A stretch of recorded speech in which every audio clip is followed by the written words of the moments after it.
Petit retour d'expérience, effectivement, sur notre stratégie passif. On a développé des bâtiments passifs depuis 2015. De manière nationale, on a un patrimoine global de 80 000 logements répartis, alors avec un patrimoine historique sur la métropole lilloise, et après on est présent sur les grandes métropoles. Et donc on a inscrit dans notre stratégie de développement en 2015 le développement de bâtiments passifs certifiés. On en est à une vingtaine d'opérations, donc qui représentent 648 logements certifiés. Principalement du collectif, beaucoup de collectifs passifs. Et aussi, évidemment, dans le cadre de la neutralité carbone, on participe aussi de manière active sur la rénovation de notre parc. Et en l'occurrence, on est le premier bailleur français à avoir développé le concept EnergySprong qui pourrait être développé juste après.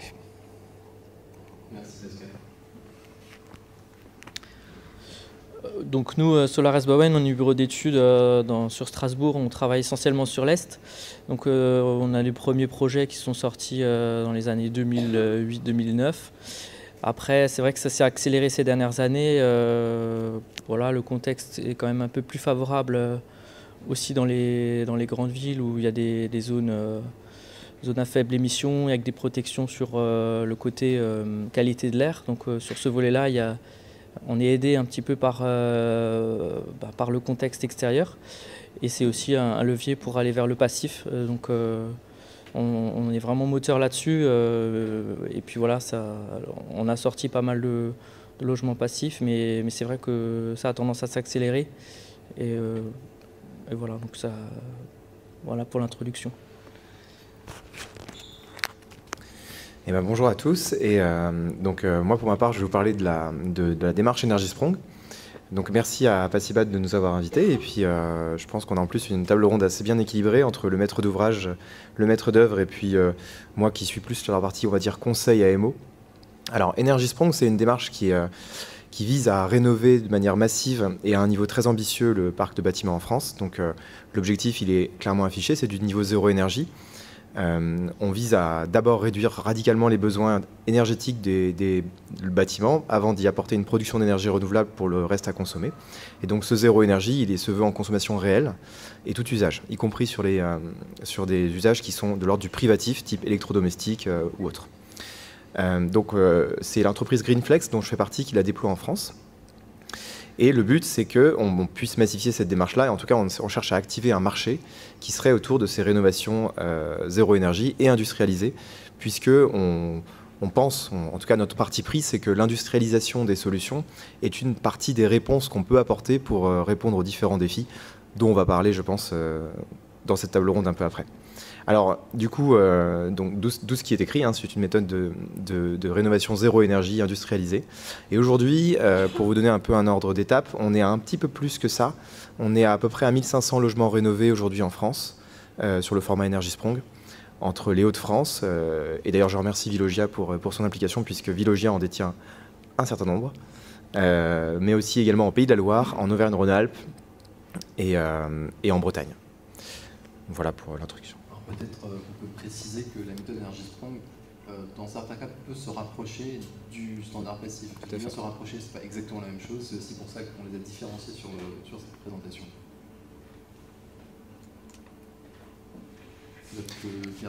Alors, faire un petit récapitulatif du contexte. Peut-être un petit mot de contexte en introduction.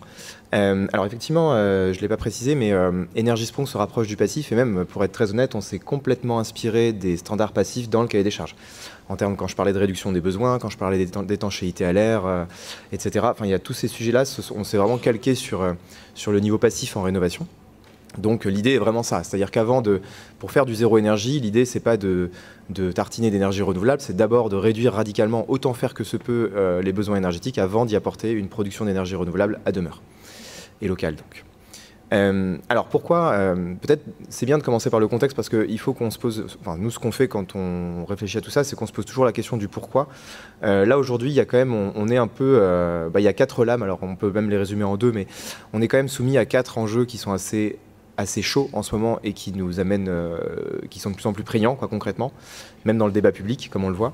D'un point de vue réglementaire, dans un premier temps, il y a des nouvelles lois qui sont entrées en vigueur, donc la loi climat-résilience notamment, qui instaure le traitement des classes énergétiques E, F, G au sens du DPE, du nouveau DPE à horizon 2034, qui pose un certain nombre de soucis parce qu'il y a autant les classes F et G sur certaines typologies de parcs, ça peut se traiter, autant la classe E, ça commence à faire un gros réservoir de bâtiments à traiter dans les 10 ans qui viennent.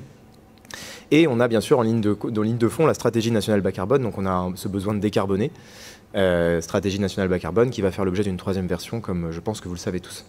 En parallèle, on a l'enjeu social avec des factures énergétiques qui explosent, la précarité énergétique qui se développe très fortement avec la hausse des prix de l'énergie, sujet qu'il nous faut traiter parce que là on met beaucoup plus sur la dimension sociale, comment on fait pour rénover plus vite pour traiter ce problème-là. Évidemment, d'un point de vue des revendications sociales, ça commence à se sentir aussi. On commence à avoir des intervenants qui portent le sujet de la rénovation en elle-même et qui commencent à faire entendre leur voix. Donc il y a une attente forte concrètement de la part de la société civile.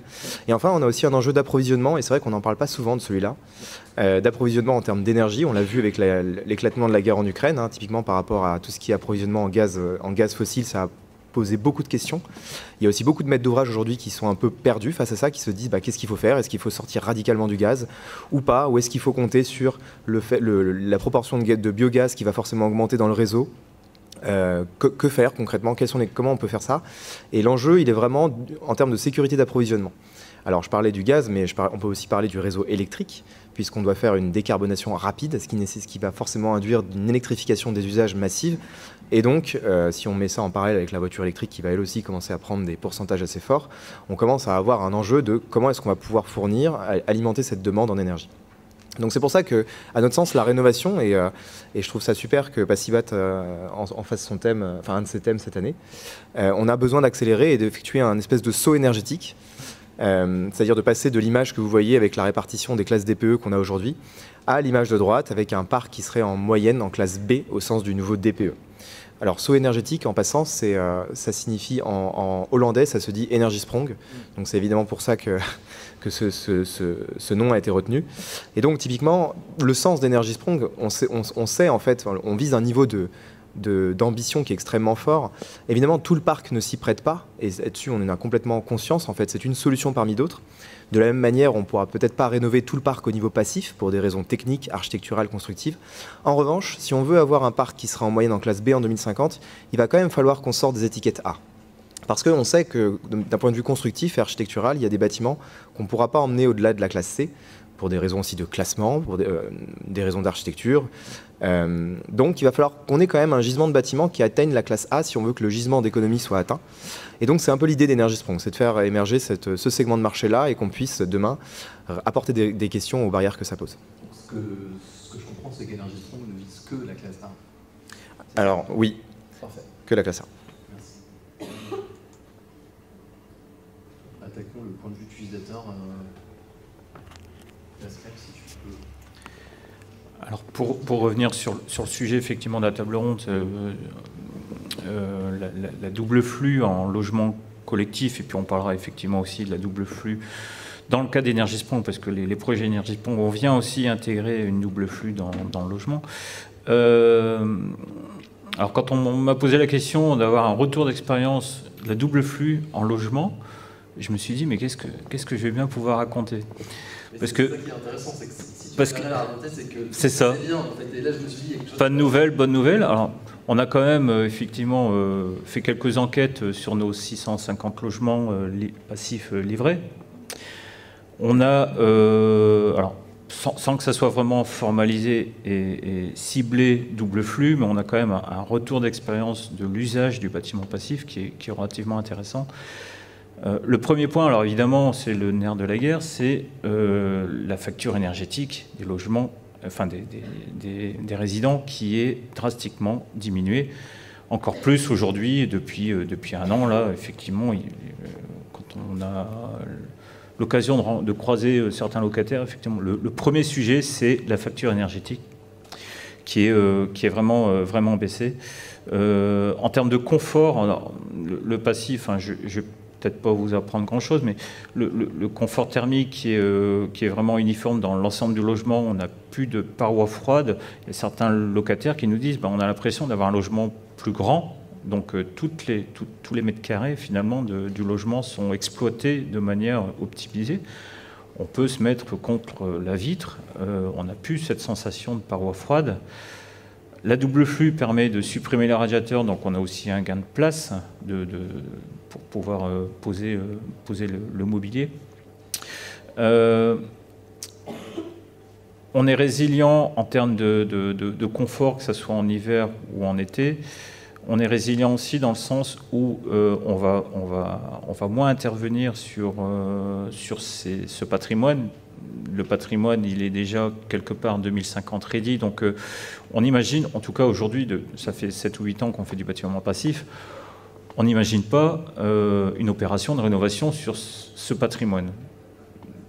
Parce qu'on a une enveloppe qualitative, on n'a aucune sinistralité, enfin j'enchaîne peut-être sur le prochain, mais voilà, on a une certaine résilience dans l'usage et aussi dans la gestion du patrimoine en tant que bailleur. La qualité de l'air intérieur, en fonction des sites, on peut se retrouver sur des bâtiments passifs qui ont été positionnés en centre-ville. Effectivement, on a toujours cette qualité de l'air, je pense que c'est le prochain fléau, enfin un des prochains fléaux qui va nous attendre. La double flux permet une filtration par rapport à une simple flux. Évidemment, on n'a plus les entrées d'air en châssis, etc. Donc on a vraiment un sujet qualité de l'air qu'on va chercher à renforcer et à confirmer par une étude spécifique en interne. Là, on va comparer la qualité de l'air intérieur dans des logements passifs comparativement à des bâtiments type RT 2012 sur des sites, sur un même site. Donc on a la chance d'avoir plusieurs bâtiments, dont un passif. Donc voilà, on va pouvoir faire cette comparaison. L'acoustique, pareil, si on est sur un site avec un environnement assez bruyant, on a une enveloppe très performante, on a des châssis triple vitrage, on a la suppression des entrées d'air, on a une acoustique vis-à-vis de l'extérieur qui est vraiment très bonne. Et donc ça peut vraiment être important en fonction du positionnement du logement. Alors j'ai mis sèche-serviette en salle de bain en termes de confort ponctuel dans les salles de bain. La double flux parfois ne suffit pas. On vient intégrer des sèche-serviettes, alors électriques ou hydrauliques, avec minuterie pour permettre d'avoir un confort ponctuel le matin ou le soir dans ces salles de bain.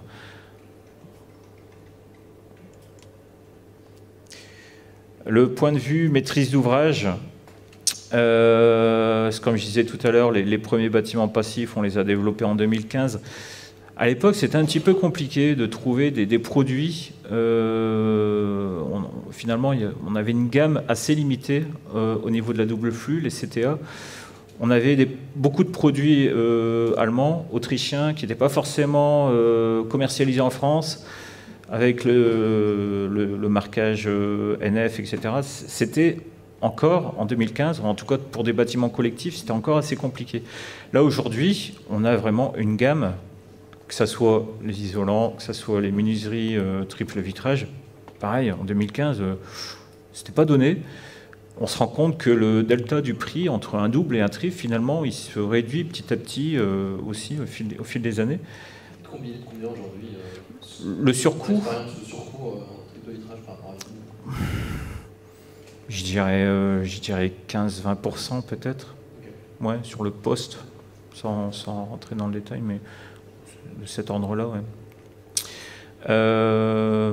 Alors, point de vue maîtrise d'ouvrage, le principe low-tech, évidemment, ça nous va bien. Nous, gestionnaires de parc immobilier, le low-tech nous permet de diminuer ou de limiter la maintenance et les coûts de maintenance. Et on raisonne évidemment au coût global.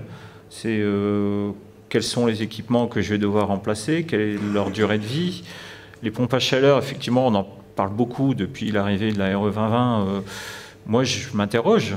Est-ce que les pompes à chaleur, est-ce que c'est la solution pour répondre à la RE 2020 et aux bâtiments passifs en termes de fiabilité, en termes de durabilité. Enfin, voilà. Chez Biogène, vous n'utilisez pas de pompe à chaleur? Bah si, comme tout le monde. Bah si, on s'y est mis en logement individuel dans le cadre des projets Énergie-Sprong, mais on n'a pas assez de recul, je dirais, en maintenance et en durabilité de produits. On nous annonce une durée de vie de 15 ans, 17 ans. Bon, je ne les ai pas pour l'instant. Donc, je trouve dans 15 ans pour faire le... C'est ça, tout à fait. Ou avant, si j'ai... Ouais. Alors évidemment, notre point de vue aussi du passif, ce qui est vraiment important, c'est la labellisation. C'est vraiment une garantie de performance. La garantie de performance, c'est vraiment un sujet qu'on ne traite pas assez, je trouve, pour un bâtiment type RT, voire même RE.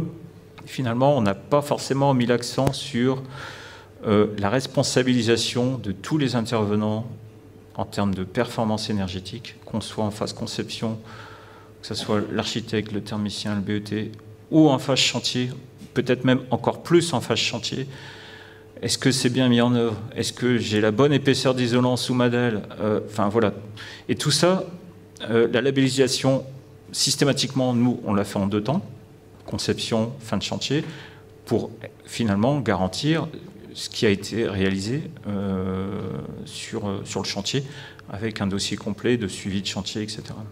Donc ça, c'est vraiment un point important, la garantie de performance. On peut le contractualiser aussi dans le cadre de ce qu'on appelle les CREM, les conceptions, réalisation, entretien, maintenance, où là, on a une garantie, notamment les projets Énergie-Sprong, une garantie sur 30 ans. On a un suivi de la performance avec potentiellement une pénalité si on n'atteint pas, etc. Donc on peut le contractualiser aussi. C'est deux stratégies un petit peu différentes.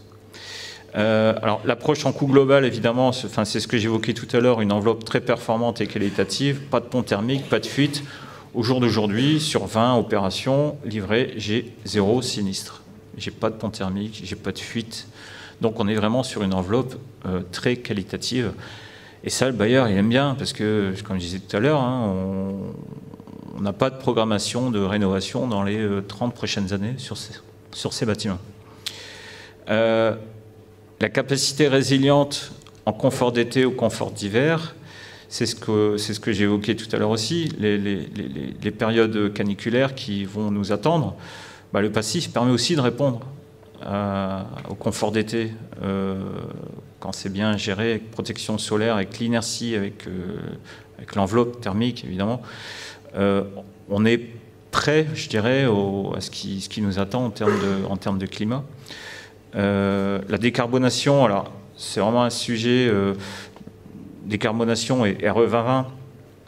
Je pense qu'en faisant du passif, alors on n'a pas fait le calcul exact sur plusieurs projets, mais on peut positionner le passif sur du millésime 2028, je pense, sur la RE 2020.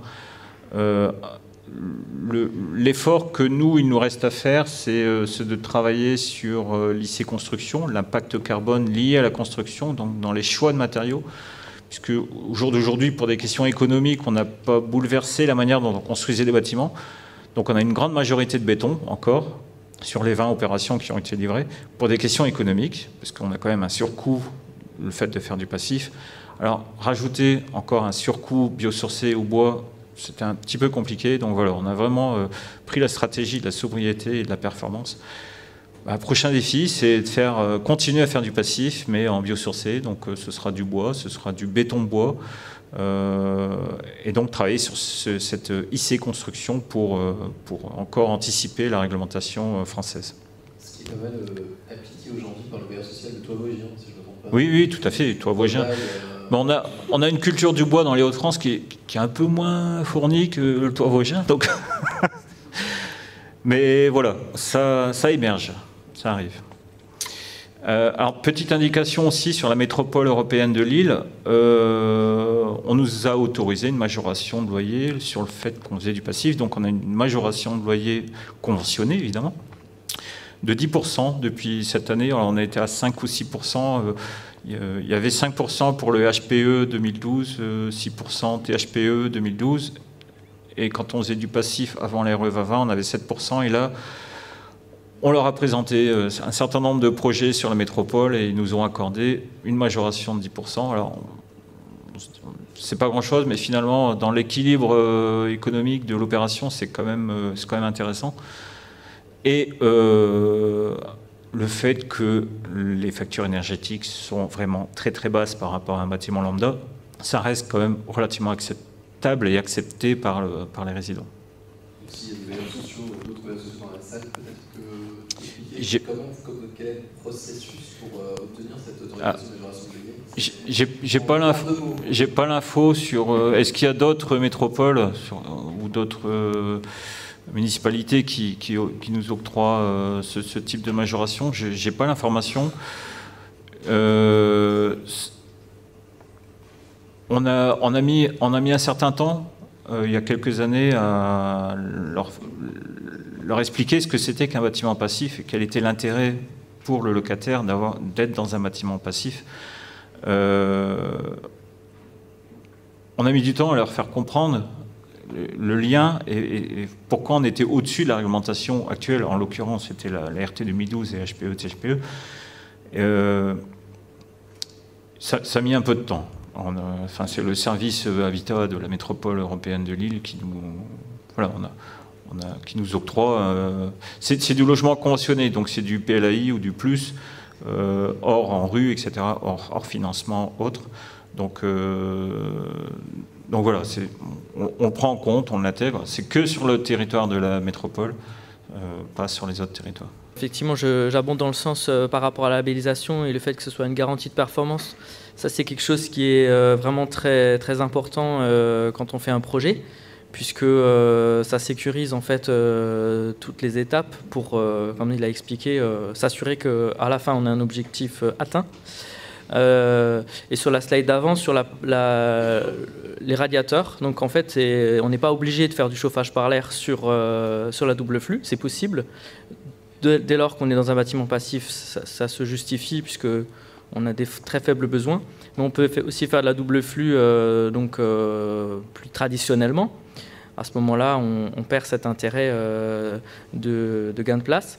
Par contre, l'intérêt de passer de chauffer par l'air, c'est également en termes d'avoir un air soufflé plus chaud. Au lieu d'avoir un air soufflé à 18, 20, 21 degrés, vous avez un air soufflé à plus de 25, voire 30 degrés. Ce qui fait qu'il y a aussi moins de risque de plainte des personnes dans les logements. Donc le flux il est plus, on va dire, plus haut, plus il reste en haut, donc on n'a pas cet effet de mouvement d'air. Pas d'inconfort du coup.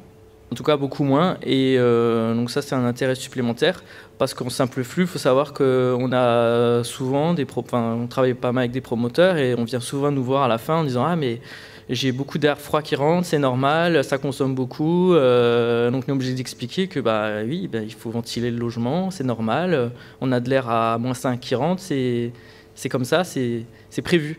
Mais les gens ne le comprennent pas et ils se disent je vais le boucher. Par contre, en double flux, si on a un chauffage par l'air qui est fait, donc ils ont à la fois la ventilation, une ventilation de qualité et un chauffage. Donc ça va aussi leur limiter l'envie de boucher leur bouche, puisque d'une part, il n'y a pas d'inconfort, et de deux, ils auraient un problème de chauffage à terme. Donc voilà, je voulais rajouter ça. Et voilà, c'était un peu les deux points. Parfait. Donc sur le confort d'été, donc là un petit retour d'expérience sur un bâtiment rénové pour le coup des années 60 en passif, donc certifié 2019. Là on avait et lauréat Passibat de l'année dernière, voilà. Donc on a fait deux bâtiments, donc une rénovation que vous voyez à droite en R+7 et derrière en petit un R+4 qui était du neuf. Donc bon, c'est les deux mêmes bâtiments, c'est le grand frère et le petit frère, et donc on est en double flux centralisé, et on a donc instrumenté, on a récupéré les données de la double flux là c'était la canicule, une séquence de canicule de août 2020.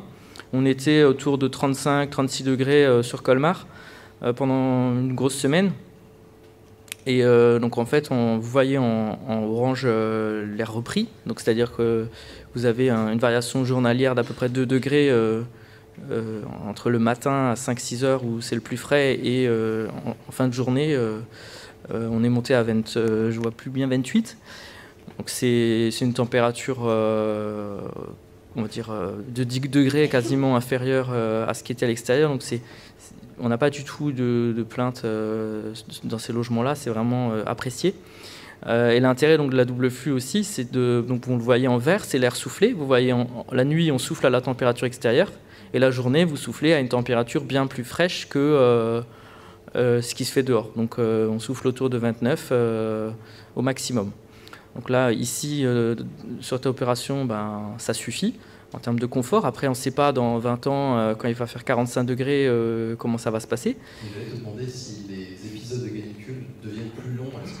Est-ce que le bâtiment va être autant résilient ou pas? Il va être mieux que les autres. Donc après, ce qu'il faut voir, c'est que l'intérêt de la double flux, c'est vraiment de pouvoir après aussi s'adapter et de pouvoir rajouter un rafraîchissement sur l'air soufflé, chose que vous ne pouvez pas faire en simple flux, puisque vous avez l'air qui rentre directement par les façades. Donc là, les gens, vont, au lieu de se plaindre d'avoir un air froid, ils vont se dire c'est de l'air à 50 degrés qui rentre dans mon logement, j'ai trop chaud.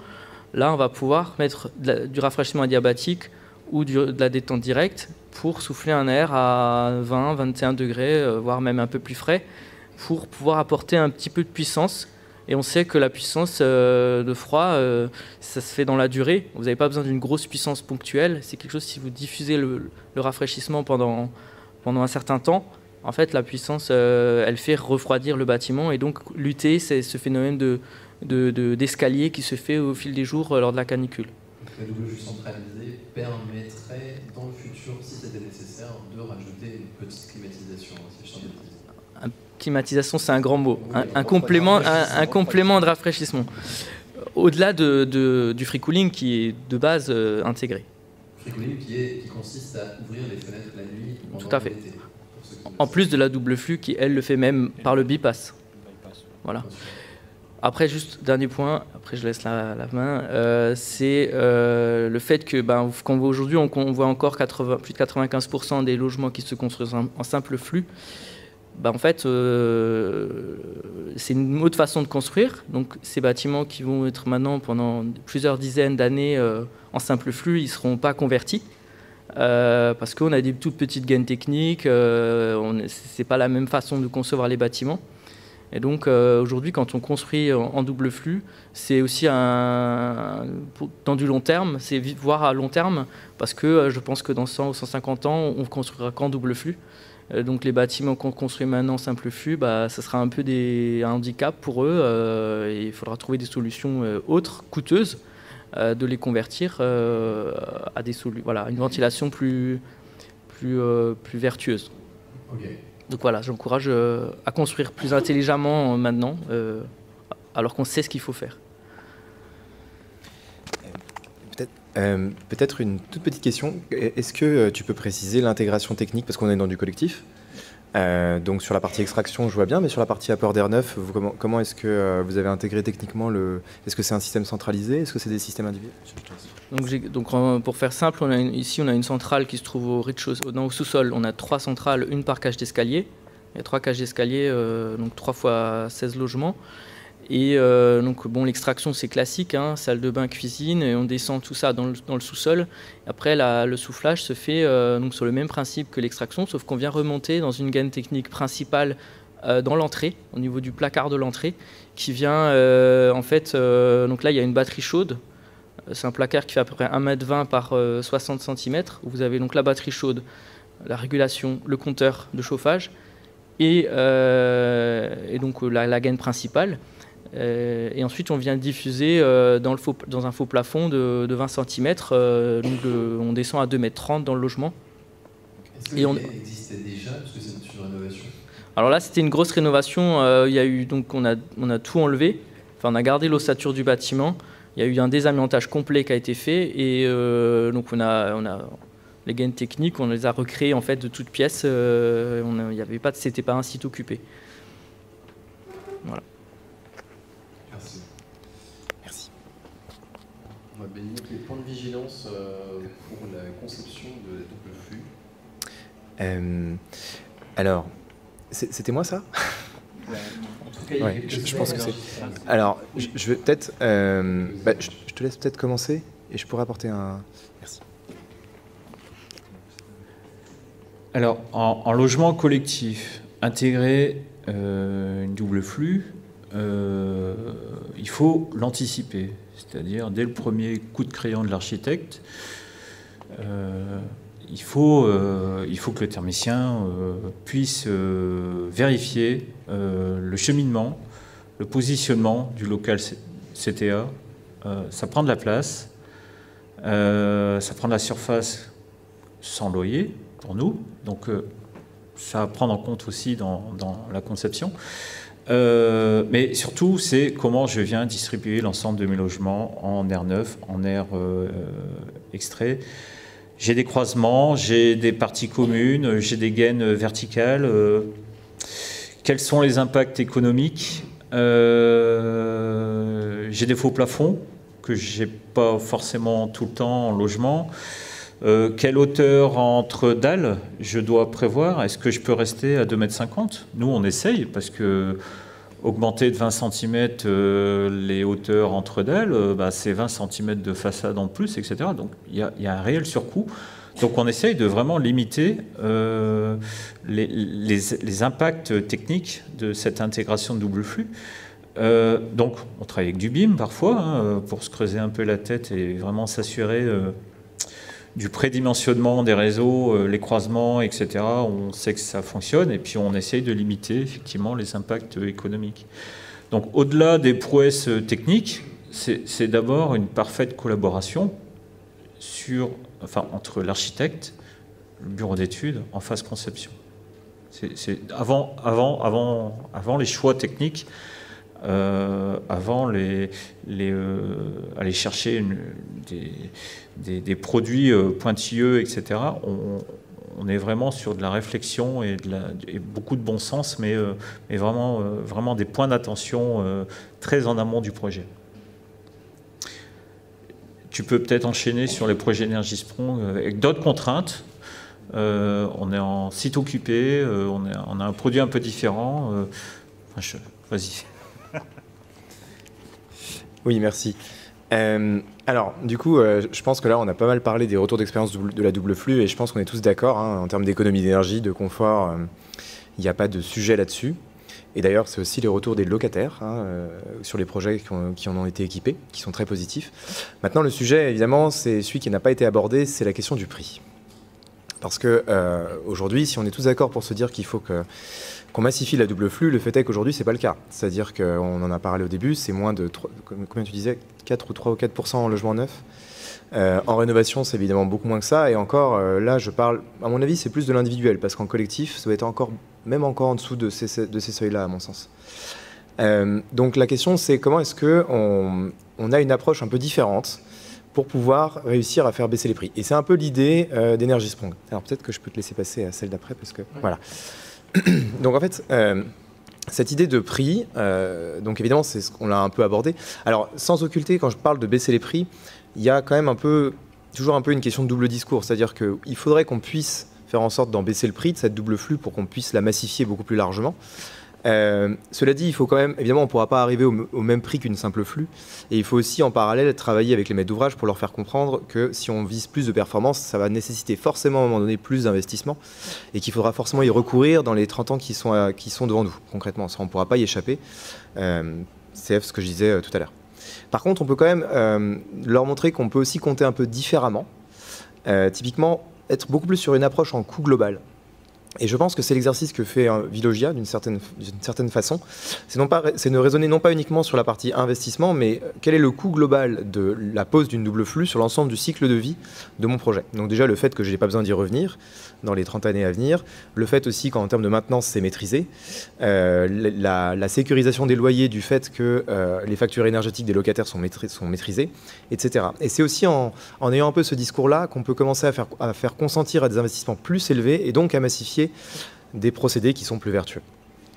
Et en parallèle, l'autre possibilité, celle qui est le parti pris un peu d'Énergie-Sprong, c'est de travailler sur des composants des produits qui seraient beaucoup plus intégrés et industrialisés.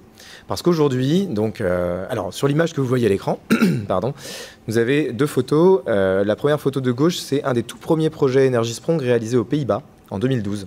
Donc on est dans des combles d'une petite maison. Et vous avez tous les systèmes techniques. Alors vous avez l'énorme caisson de ventilation double flux à gauche. Vous avez la chaudière à droite et un onduleur au milieu de mémoire. Donc ça, c'était au début. Alors évidemment, ça nécessitait quelque chose comme, je sais plus, quelque chose comme une semaine de travail facile. Et maintenant, ce qui a été développé et ce sur quoi on essaie d'appuyer, c'est ce que vous voyez à droite. Ce sont des systèmes qui sont totalement intégrés, qui embarquent tous les composants de chauffage, ventilation, eau chaude, onduleur et y compris la partie monitoring, comptage, etc. pour le suivi de la performance en un bloc qui fait cette taille-là, qui occupe entre 1 mètre et 1,5 mètre au sol et qui est totalement plug and play, c'est-à-dire qu'ils viennent le poser sur la maison, donc à l'extérieur en plus, donc ça ne prend pas de surface au sol. Et ils ont juste à faire les raccords hydrauliques, électriques, aéroliques qui vont avec. Et en fait, ça s'est posé en une demi-journée. Alors, quel est l'intérêt en fait de ça? C'est que derrière l'idée de ça, c'est de sortir. On a beaucoup parlé de conception, on a parlé de projet. Et en fait, l'idée qu'on essaie de faire essaimer avec cette approche, c'est de passer sur une idée de beaucoup plus centrée sur le produit. Évidemment, des produits qui sont pas des produits qui sont uniformisés, qui sont adaptés et personnalisés en fonction des exigences architecturales, en fonction des exigences urbaines, des réglementations locales type PLU, etc., mais qui permettraient d'envisager beaucoup plus de grandes séries. Et c'est en envisageant ces grandes séries-là qu'on pourra, qu'à terme, on espère qu'on puisse avoir des procédés qui soient beaucoup plus industrialisés, donc digitalisés, efficients, et qui permettraient d'avoir une baisse des prix, qui permettraient d'en équiper beaucoup plus de logements, que ce soit en neuf, en rénovation, ou en individuel, ou en collectif. Là, tu parles au conditionnel, ça veut dire que ce prototype n'existe pas encore? Si. D'accord. Si, ce prototype existe. Alors, il n'est pas encore en France, mais on a des exemples, on a des entreprises françaises qui commencent à se pencher sur le sujet. Donc, il existe donc aux Pays-Bas, ce prototype, et à titre d'information, grosso modo, sur le système bloc complet, vous êtes à 10 000 €, fourni posé, en embarquant la pompe à chaleur, la ventilation double flux, l'onduleur, le monitoring et tous les composants que vous voyez à droite. C'est à peu près le prix d'un système compact, non? À peu près. Oui, parce que là c'est fourni posé par contre, c'est prix catalogue. Parce que donc l'idée aussi de ça, donc dans la même logique d'avoir cette notion de vision de produit, c'est qu'on est beaucoup plus dans une logique catalogue. En fait, l'idée derrière ça, c'est encore une fois, aujourd'hui, chaque bâtiment est un prototype, c'est un peu comme ça qu'on fonctionne. C'est l'idée de sortir de ça et de venir face à un site existant avec un catalogue de solutions. On pourrait imaginer la même chose pour des façades, des façades isolantes, on pourrait imaginer la même chose avec des toitures. Et évidemment, ça peut être aussi en neuf et en rénovation, ça peut être des deux côtés. Et donc de pouvoir avoir cette logique un peu de massification qui permettrait d'avoir une baisse de prix à terme grâce au volume et au progrès qu'on a dans les procédés mis en place. Et si tu peux revenir juste à la slide d'avant, s'il te plaît. Oui, j'avais rajouté ces deux images. Alors vous en avez, donc on a des images de vision 3D BIM, mais vous avez un procédé de façade en haut à droite avec des conduits techniques qui sont intégrés dedans. Alors pourquoi je posais la question tout à l'heure à Christian sur l'intégration de la double flux dans le projet de Colmar, c'est qu'aujourd'hui, mine de rien, une chose qui nous prend beaucoup en termes d'argent, de temps et de contraintes techniques, c'est l'intégration de cette double flux sur des sites existants. Et donc l'idée un peu typiquement d'Energisprong avec des systèmes préfabriqués hors site qui seraient venus donc isoler le bâtiment existant, c'est qu'on peut s'en servir pour faire passer des réseaux techniques.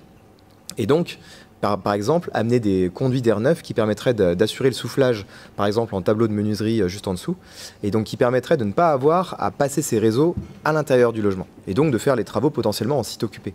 Et donc gagner du temps, éviter des contraintes de logistique en termes de déplacement des habitants, etc. Donc ça, c'est un premier exemple. Et l'exemple que vous avez en bas à gauche, c'est une tour thermique comme il en existe maintenant aux Pays-Bas, qui est posée par l'extérieur sur le logement et qui contient tous les équipements techniques de CVC en fait, nécessaires pour le logement, dont la ventilation double flux. Et donc la production de chaude sanitaire, elle est dedans aussi, c'est oui. ça? Oui. Donc ce module extérieur, il est isolé? Oui. Je pose la question parce que les murs ont été très fins, du coup je me dis, effectivement, mettre tout à l'extérieur. Sur celui-là, ça se voit pas beaucoup et c'est une bonne remarque. En effet. Après, je n'ai pas forcément été l'ouvrir celui-là pour regarder dedans. Mais en général, oui, ce sont des locaux qui sont posés à l'extérieur. Il y a quand même une isolation minimale qui pourrait être certainement meilleure dans certains cas, oui. Ok, merci. Tiens. J'ai juste deux points de vigilance également que je voudrais compléter. Donc c'était le fait effectivement de passer les gaines à l'extérieur. Donc ce qui est bien précisé, c'est dans côté chaud de l'isolant. Ce qu'il ne faut surtout pas faire, c'est de faire de la double flux comme on en faisait dans les années 2000, voire avant. C'était la double flux où on a le soufflage à l'extérieur qui vient rentrer dans des gaines techniques par-dessus, ou qu'on isole ou qu'on n'isole pas, finalement l'air qu'on vient souffler, il a perdu toute sa chaleur après. Et autant faire de la simple flux. Et autant aussi, les gaines et les caissons se dégradent rapidement à l'extérieur, même s'ils sont un peu faits pour. Au bout de 15-20 ans, voilà, c'est très, très vite dégradé. On a beaucoup de fuites aussi. Donc au final, voilà, on a mis de l'argent dans un système qui n'apporte pas grand-chose. Donc ça, c'est la règle de base. Rentrer les centrales et les réseaux dans l'enveloppe chauffée, ou en tout cas à l'intérieur tempéré, quoi, au minimum. D'où ma question, c'est si le module est isolé. Voilà, ouais. Mais voilà, en tout cas, si on le prévoit à l'extérieur, il faut vraiment faire très attention. Et l'autre point de vigilance majeur que nous aussi on regarde en tant que bureau d'études, c'est la question de l'acoustique, puisque faut savoir que donc on souffle dans des chambres, les gens dorment, il y a un silence. Donc on a eu aussi des retours d'expérience des années précédentes sur des projets qu'on est venu auditer des centrales double flux sur des bâtiments. Et on se rend compte que les gens, ils deviennent fous si le soufflage n'est pas complètement silencieux. Et donc ça, c'est un point d'extrême vigilance à avoir quand on fait de la double flux. C'est le premier risque, le premier problème que peut apparaître, c'est le fait qu'il y a un bruit audible dans les chambres. Donc il faut vraiment redoubler de vigilance sur les pigeassons, voilà, la conception générale pour qu'il n'y ait pas de risque là-dessus, parce que sinon ça va au clash derrière. Alors oui, les points de vigilance, passif ou double flux, évidemment c'est lié. À la livraison des programmes, il faut vraiment anticiper la mise en chauffe du bâtiment avant l'arrivée des locataires. Alors c'est toujours la fin de chantier, c'est toujours hyper tendu, on est toujours à la bourre. Mais voilà, on s'est fait avoir une fois, pas deux. On a livré en plein mois de décembre, entre Noël et Nouvel An, et on n'avait pas suffisamment anticipé la mise en chauffe. Il a fait froid. On a dû fournir des radiateurs pendant une semaine ou deux, le temps que le bâtiment se mette en chauffe, parce qu'il y a tellement une inertie et finalement un besoin de puissance qui est très faible, il faut un certain temps. Donc voilà, anticiper la mise en chauffe avant l'arrivée des locataires, notamment en hiver. Ça vient aussi du fait qu'il y ait une grande inertie sur les bâtiments bilogères, parce que vous utilisez plutôt du béton. Oui, c'est ça, oui. Je voulais rajouter quelque chose, mais j'ai oublié. Bon, c'est pas grave, ça va me revenir. On a eu quelques points de surventilation. Alors ça, c'est du réglage. Parfois, il faut vraiment affiner le réglage. On a eu quelques cas d'inconfort. Alors c'était sur 3 ou 4 logements. On avait vraiment une surventilation, donc un air trop sec et donc évidemment pas très agréable pour le résident. Ça s'est réglé. Voilà, il faut parfois être un peu pointilleux avec les bécanes et les registres pour vraiment assurer les bons débits dans certains logements. La sécurité incendie en double flux en logement, c'est un sujet aussi. On a pris le parti pris de mettre des centrales certifiées 400 degrés pour éviter justement tous ces clapets en pénétration de chaque logement, clapets couvre-feu, qui demandent maintenance, etc., réglage, vérification annuelle, etc. Donc voilà, on est parti sur de la CTA C4. Il n'y en a pas tant que ça certifié en France. Mais voilà, au moins, coût global, encore une fois, on se dit, les clapets, il faut les entretenir, il faut les remplacer, il faut les vérifier. Quand on a préparé cette table ronde, j'ai compris qu'il n'y avait que 2 références, 2 marques différentes en France qui étaient vendues en C4, c'est bien ça? J'ai du Aldes, souvent, ouais. Helios en fait, ouais. S'il y a d'autres choses dans la salle, peut-être que... En termes d'usage, alors la double flux, finalement, il y a toujours un thermostat de régulation dans le séjour. Ils n'y touchent pas, ou très peu. Ils n'ont sans doute pas besoin, puisqu'on a peu de variabilité de température et pas de sensation de froid. Donc finalement, c'est très bien. Ils n'y touchent pas, parce qu'on a très souvent un retour sur des chauffages type radiateur classique, des problèmes de manipulation de thermostat qui sont hyper compliqués, soi-disant. Enfin, on essaie de toujours mettre le truc le plus simple possible, et c'est toujours un peu galère. Un peu de mauvaise foi, je pense aussi, parce qu'ils ont tous un smartphone, mais le thermostat avec 3 boutons, ils ont un peu du mal. On a bridé le thermostat, évidemment, pour éviter d'avoir aussi des comportements parfois un peu... chauffer à 26, 27, non. En plus, on suit la directive nationale, 19 degrés. Oui, le passif, c'est encore plus justifié de mettre 19 degrés dans un passif, qui sera beaucoup plus confortable qu'un bâtiment lambda à 19 degrés. Donc voilà. En termes d'usage, je sors un peu de la double flux. Les gens ont pris l'habitude de se protéger en été, soit des stores, soit des volets roulants, soit un BSO, soit tout ce qu'on peut mettre dans un bâtiment passif. Ils ont vraiment l'habitude de se protéger.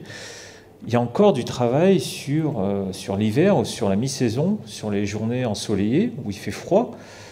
On leur dit, on fait vraiment beaucoup de pédagogie dans ce sens-là, c'est ouvrez-vous vers le soleil, ouvrez votre logement vers le soleil, captez le soleil dans votre logement.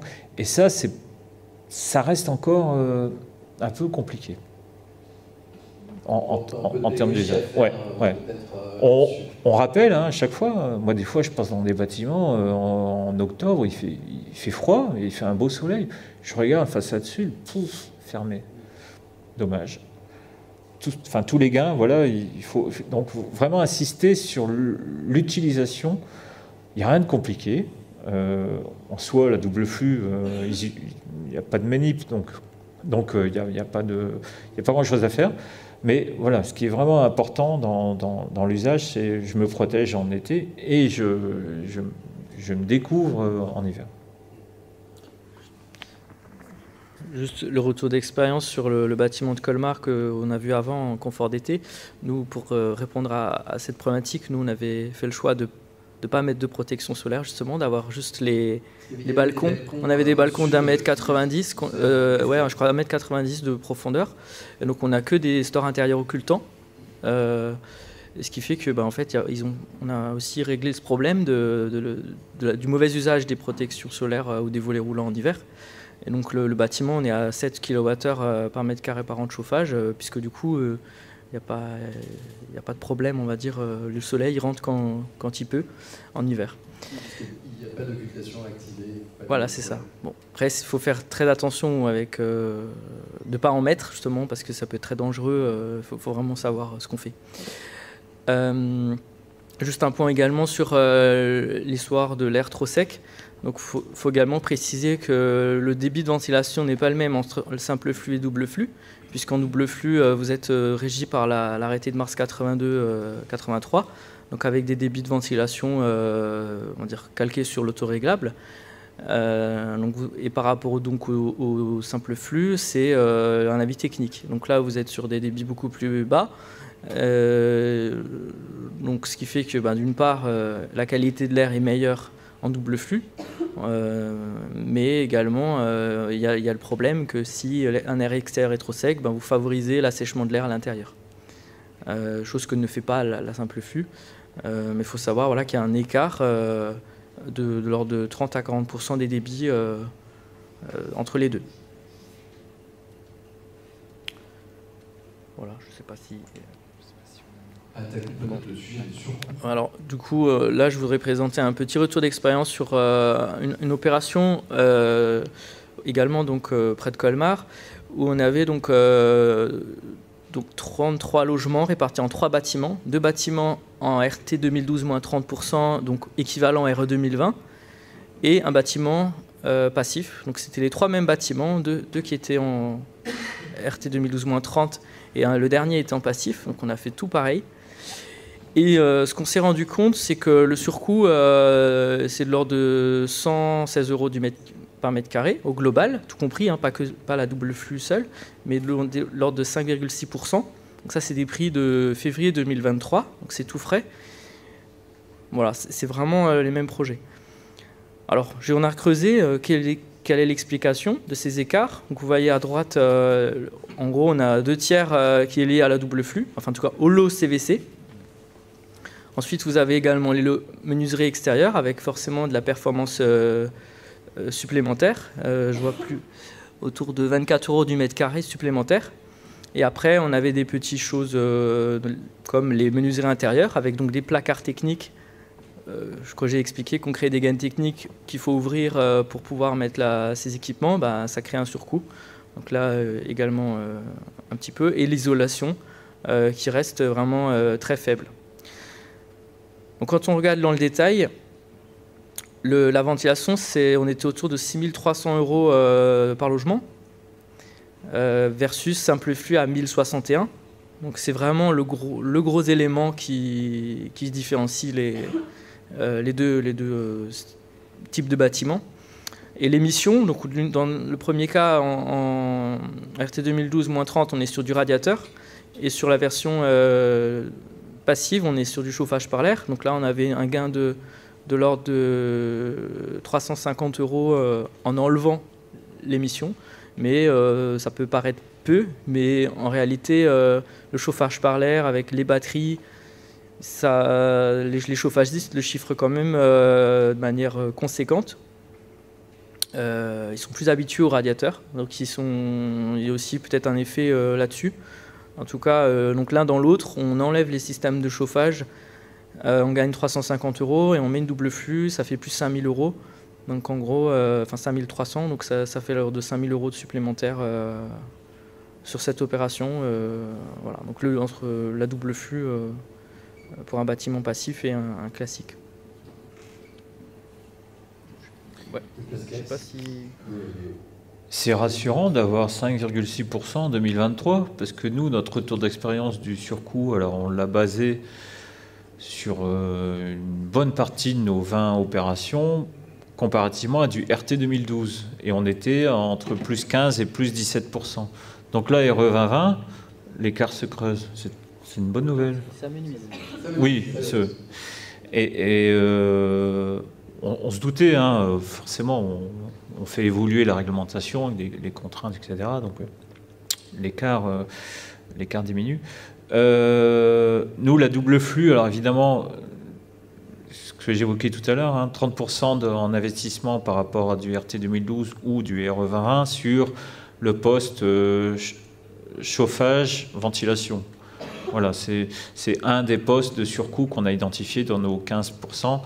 C'est l'épaisseur d'isolant et tout ce qui tourne autour de l'isolation. C'est la menuiserie triple vitrage et le poste CVC, évidemment. Donc ça reprend une bonne partie de ce surcoût par rapport à du RT 2012.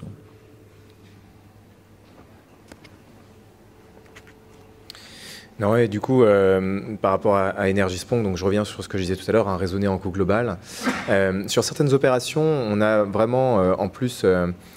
constater malheureusement que ça a été parmi les choix des maîtres d'ouvrage, alors pas Vilogia ici présentement bien sûr, mais certains maîtres d'ouvrage ont fait le choix de dégrader le niveau de performance final en choisissant finalement du simple flux. Ça existe encore. Ah oui, bien sûr. Oui, ce qui malheureusement est dommageable, mais on est vraiment face à cette équation économique qui est très importante et on est vraiment face à... en ce moment, on voit bien avec l'inflation des coûts matériaux, il y a beaucoup... Enfin, c'est vraiment le sujet, quoi. Concrètement, c'est le sujet si on veut continuer d'avancer aujourd'hui. Donc on a besoin vraiment de travailler en coût global, vraiment de favoriser ce raisonnement-là, mais également de travailler aussi sur les systèmes, leur intégration pour qu'on puisse organiser cette baisse des coûts et pouvoir avoir plus de performances plus qualitatives, plus rapidement et moins chères. Un autre sujet aussi, si je reviens un tout petit peu juste avant, parce que je pense qu'on a fait le... Mais par rapport à la double flux, il y a cette notion de qualité de l'air aussi que je trouve qui est très importante.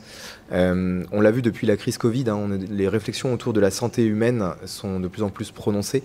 Et malheureusement, souvent, en France, mais pas que en France, on est toujours très siloté entre nos différents domaines. C'est-à-dire que nous, là, on est entre nous dans le monde du bâtiment, mais par exemple, si vous allez chez les médecins sont tous en train de dire « Ah bah, il faut ventiler à fond les logements, les bâtiments, les écoles, il faut ouvrir les fenêtres, machin, machin. » Donc du coup, le problème, c'est que ça, nous, ça va pas dans notre sens d'économie d'énergie et de sobriété. Donc je pense que typiquement, un système comme la double flux, ça peut vraiment un peu apporter une réponse à ce type d'injonction un peu contradictoire, et que c'est dans tout notre intérêt aussi d'être pédagogue sur ces sujets-là et d'expliquer pourquoi.